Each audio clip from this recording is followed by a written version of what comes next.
So this is a field note from an ongoing study I've been doing on language learning, music, and how the brain actually learns. And I've been noticing something, uh, not just in language learning, but in conversation too. There seems to be a stage between hearing something and actually understanding it, and I specifically tend to skip it. When someone talks to me, I often go straight into interpretation.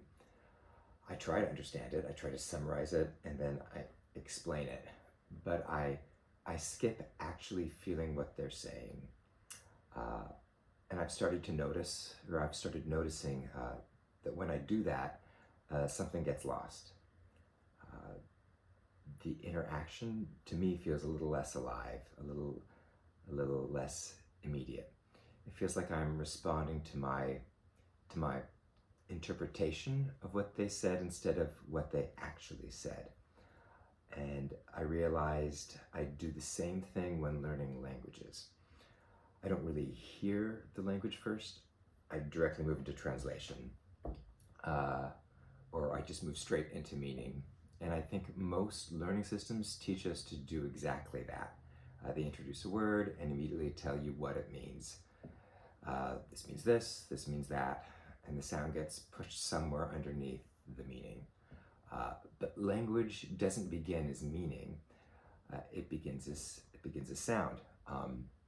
It begins as rhythm. It begins as tone and feeling. And if meaning comes too early, the sound never fully forms. That's why I think romanization can be a problem. Reading can actually also be a problem. Translation can be a problem. Not because they're bad necessarily, but because they pull you into interpretation too quickly, before the sound has had any time to settle in your system. And this is where music changes things. Music forces you to stay with the sound. It slows the process down. It keeps you in the rhythm. It keeps you in the repetition of it, in the feeling. And I believe that gives the language time to form naturally before you even try to control it with meaning.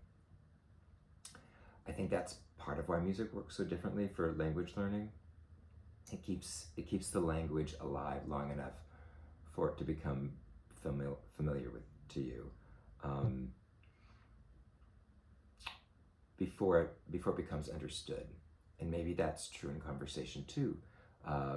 Maybe understanding isn't the first thing. Maybe presence is. Maybe feeling comes before interpretation.